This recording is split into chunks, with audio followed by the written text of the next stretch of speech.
welcome to another vlog. Ayan, it's Wednesday morning and early morning pa ba? Mag 8 o'clock pa lang. And yes, it's bakuna day ni baby. Ayan, kinakabahan si mami kung ano ang magiging reaction ni baby mamaya. Pero tutulog si baby. So sa health center kami magpapabakuna, kaya hindi kami magsasasakyan ngayon dahil walang parking doon. Mahirapan lang kami. So sana wala masyadong tao para matapos agad. Then tingnan natin kung ano ang magiging reaction ni baby. Sana hindi siya magkalagnat.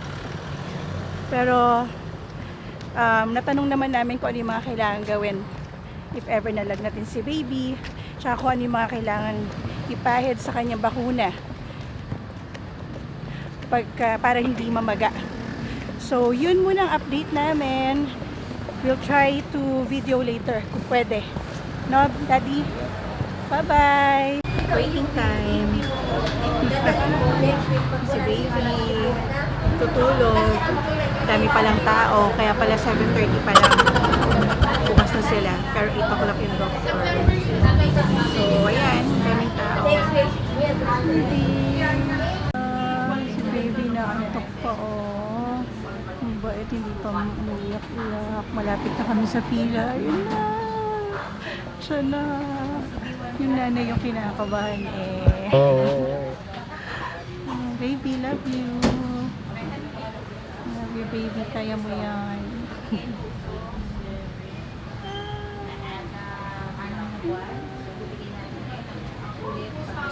Wow, ang galing naman ni baby. Tapos na yung polio. Hindi pala pwede breastfeed eh. I love asin face. Asin face. Asha. Oh no! Dito na kami sa bahay. Sandali lang yung vaccine. Kaso si baby iyak na lang iyak. Gusto niya na mag-breastfeed. Kasi sabi ni Doc, 30 minutes after the injection, tsaka pa lang pwede mag-breastfeed para daw ma-absorb yung vaccine. Ha? Yung drops daw pala. Drops lang ba yun? O, yung sa drops daw. Yun. 30 minutes after nung drops, tsaka pala pwede mag-breastfeed para ma-absorb ni baby yung polio vaccine. So, 5 minutes na lang, papabreastfeed na ako. Mukhang hindi na muna kami pupunta ngayon sa OB ko para dun sa check-up namin dahil monitor muna namin si baby. Pagka-uwi pala namin, binigyan na kati namin siya ng paracetamol, sabi ni Doc. Oh, no! Tapos, nag-warm compress na rin kami dun sa in-injection namin. Bigyan ko kayo ng update later. Nangin ko muna si baby. Check muna namin si baby. Ayan, tumahimik na siya. Pero iyak ulit. Ayan na. Magpapasounds na lang muna kami. Muna. Sa bahay na kami. Ayan, natigil na rin si baby sa pag-iyak. So, ano ba yun? Sandali lang naman yung vaccines. In fairness, hindi naman kami ganun katagal sa health center kanina. Dumating kami mga, siguro 8:10, 8:15. Ang daming tao na parang yung nag-firma ako, parang 32 na ako. Tapos, pero ang bilis, no, love? Mabilis lang siya. So, kung 8:15 isang tusok lang, tusok-tusok lang naman. Kung 8:15 kami dumating na ano yun? Yung polio, yung oral, na gano'n na si baby mga 9:10. Sa 9:15, tapos na kami. So, ano ba yung inanon kay baby ngayon lang? Penta 5. Penta 5 in 1. Tapos, Hepa B, tsaka polio oral. Oo. So, yung Penta, bali cash 5 in 1 kasi 5 na vaccines. Tayo na vaccines. Yes. Kasama na doon yung diphtheria, yun ang natandaan ko. Mamaya check namin yung baby ko. So, yun. Ang next na balik namin sa January 15 para sa second dose ng mga kailangan i-second dose. Tapos, marami kasi yung sa list ni baby yung kailangan i-vaccine sa kanya. Pero hindi lahat meron sa health center. Baka i-ano ko lang, i-link ko na lang dito yung mga kailangan na vaccines kay baby. So, ang meron lang sa health center, yung mga tinurok sa kanya kanina, tsaka yung measles na yung unang turok nun is sabi sa 6 month pa ni baby. So, right after ng vaccine, pag-uwi, dapat painom na agad ng paracetamol. Yung paracetamol para sa pain, same time para makontrol yung pagtaas ng temperature niya. So, expected daw na magkakaroon ng sinat. Hindi naman technically super taas na fever, pero approximately according to sa research, 37.5 Celsius. So, normal na sa atin, supposedly yun. Basta baby, parang fever na siya. Pero kasi sabi ko kanina, hindi kailangan antayin na Kaya magkalagnat si baby. Kaya pagdating, lagay na agad. Tapos, every 4 hours, painumin na. Maski hindi pala nalagnat, painumin na. Dahil hindi lang naman para sa fever yun, para sa pain. Ni baby. Oo, dahil yung pag-iyak kayo, At this point, I think yung yung mismo, pag nilagay mo ng paracetamol, makakontrol niya na yung mismong pain, sakit, parang preventive action, kaya nilalagay na yung paracetamol. Yun. Then, what else? Warm compress. Warm compress sa affected area. Para di masyadong mamaga. Kasi expected mamaga nga, sabi nga daw. Lalo na yung sa penta. Sa penta. Kasi yung mas maraming dose. Kaya namamaga. Pag pumunta kayo sa health center, lalo na kapag first time nyo, no? Kasi ano nila yung record. I-interviewing kasi kayo. Interviewin kayo, aside from the name, aside kung kailan pinanganak, anong weight, gano'n. Tatanong yung family planning nyo. Kasi meron kaming comedy na nangyari kanina. Hindi ko naman kasi alam kung anong pang family planning. Di ba, tayong dalawa pa yun eh. So, anong family planning nyo? Ano sagot natin? After a year po, pwede itong kakanak na. After a year po, kasi yung... So, undecided. So, yun, pagkatapos ng sa aming interview, dun sa kabila, ganun din yung tanong sa akin. Kasi sa form na ilalagay. So, ma'am, ano pong family planning nyo? So, sinabi ko na, ano pong ibig sabihin? Ano pong family planning nyo? Bali, ano po, after 1 year po, sabi po ng OB namin, pwede na pong, sundan si baby, kasi yung sa age ko rin po. Okay, pero ano po yung family planning nyo? Ano po yung plan nyo po ngayon? Ano po, alagaan po si baby, di ba? Ang talino ng sagot ko. Sige po, lalagay ko lang po dito, undecided, ha? Meron palang doon, enumeration, not enumeration, multiple choice. Sabi ko, ano po ba yung mga choices? Ang bobo lang. Pagtingin ko yung mga choices, condom, pills, contraceptives po rin sa contraceptives. Oo nga naman. Kasi, pag sabing family planning, contraceptives. Family planning methods ang sasabi siguro dapat na... Hindi naman kasi niliwanag. Anong method of family planning ginagamit nyo? Hindi naman yung sinabi. Ang laki natin dyan. Tapos yun, may mga choices do, pero sa undecided tayo nilagay. Yun muna, mamaya may lakad din kami pero try namin kung makakaalis pa kami. For now, muna kami kay baby. Sana hindi siya love natin. Yes po. Yun muna update namin. Bye-bye! Hello everyone! That's baby Cadence. Ayan. Okay naman po siya after 12 hours.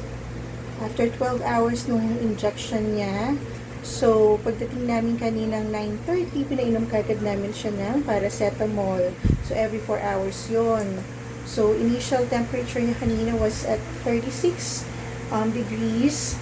Then, pagkagising niya nung 1:30, para painumin ulit namin, yun, medyo tumaas na siya, nag 37.8. Tapos, pinainom ulit namin siya ng paracetamol. Then, yes, love.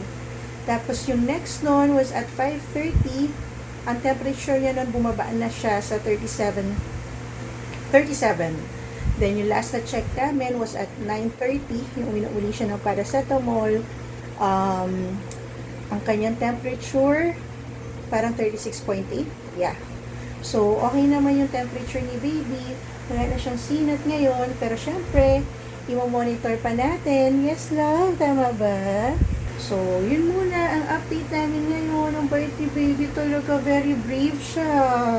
No, love? Thank you, love. Dito lang mommy and daddy. So, yun lang muna ang aming update for today. Say bye, everyone. Bye, everyone. Bye. Hello, everyone. Welcome back. It's already December 12 and it's been 36 hours from the time na binaksin si baby. And we are really thankful kasi hindi nagtuloy-tuloy yung sinat or yung fever ni baby. Nagkaroon siya ng sinat and the highest was 37.8. That happened within the first 4 hours no after siya ma-vaccine. Then after that, pababa na siya ng pababa. The last time that I checked, mga 15 minutes ago, katutulog lang kasi ni baby, ang temperature niya was at 36.7. So, all normal naman na, which is really good. Probably, I just want to share before we end this vlog, I just want to share kung ano yung mga pwede natin i-expect kapag na-vaccine si baby. Based doon sa experience namin, saka based doon sa sinabi ni Pedia, and doon sa mga na-research ko. Una is magkakaroon ng redness or swollen yung area na pinagturukan kay baby. Kay baby kasi, dalawa yung shots niya, right and left leg, tapos yung polio, which is oral. So, ano yung pwede natin gawin to prevent that? Sabi ng pedya namin, nung doctor na nag-vaccine kay baby bago siya injectionan, is for us to make sure na hindi maku-fold yung legs ni baby. So, hawakan daw talaga namin mabuti. Yun naman yung ginawa namin, although I think dun sa right leg ni baby, kung saan in-injection na siya ng penta, medyo na-fold yata yung leg niya. Si daddy Gian kasi may hawak nun, hawak niya rin si baby. Pero wala naman, hindi naman namaga yung shot, yung area na pinagturukan kay baby. What we did kasi, pagka-uwi namin, malapit lang naman yung health center. Pagka-uwi namin, winarm compress kagad namin siya. As in, warm compress lang. Hindi naman siya namaga. I'm hoping na magdire-diretso, hindi mamaga. Merong redness, pero hindi yung pulang-pula. Yung red lang, doon sa pinakaturok lang. Second na pwede nyo ma-expect is fever or sinat. Low grade lang yung sinat na experience ni baby. And usually, yun daw yung nangyayari sa mga babies after nilang ma-injectionan or ma-vaccine. Why?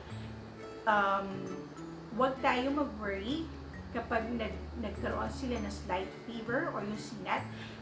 It's because it's a good thing na nagkasinat sila or nag-fever sila because nag-work na daw yung vaccine. Nagka-create na ng antibodies yung vaccine na binigay kay baby, which is good.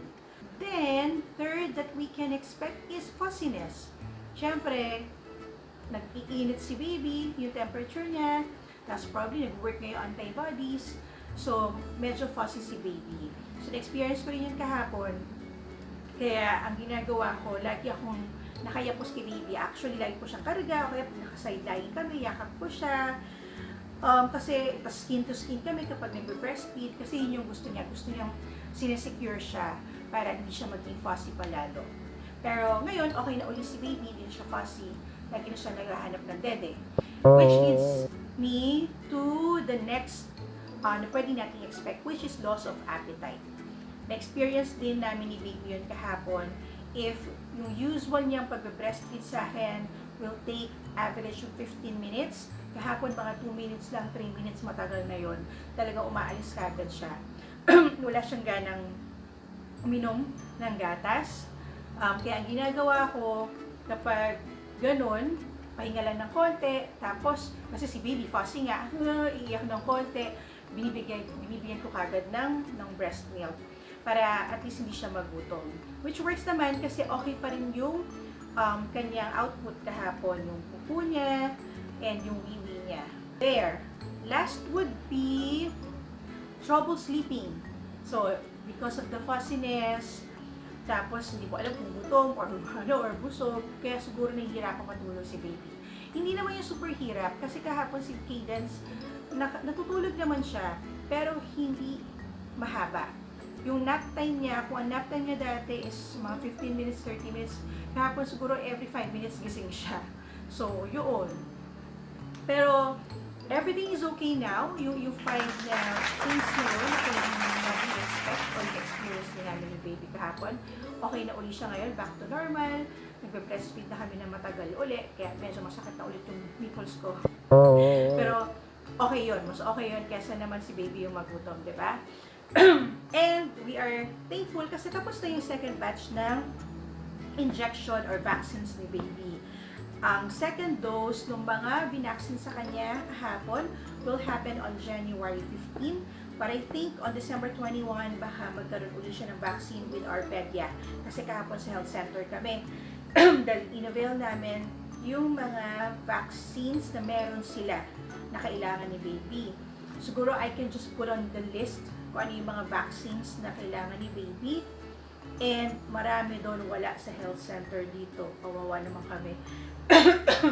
Kasi when I check yung rates ng vaccine na wala dito sa health center, ang mamahal niya.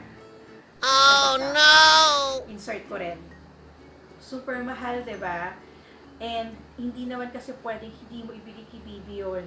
Kasi kailangan ni baby yung protection niya yon to prevent yung mga possible na virus na pwede niya makuha kung wala yung mga vaccines na yon. So, ang gagawin namin is check namin doon sa health center, doon sa bahay namin sa parang kung ano pa yung mga vaccines na pwede namin i-avail doon na wala pa kay baby. Then, kung ano yung mga wala talaga, ang best naman yung magagawa is i-avail yun sa private or sa pedia namin. Oh no! Dahil hindi lang yung isang shot, meron pa yung second shot, meron pa yung third shot, yung iba dyan. So, yun, medyo magastos pala siya, no? Pero, ano ba naman yun? Kumpara doon sa security na makukuha ni baby and makukuha rin ng parents para doon sa good health ni baby.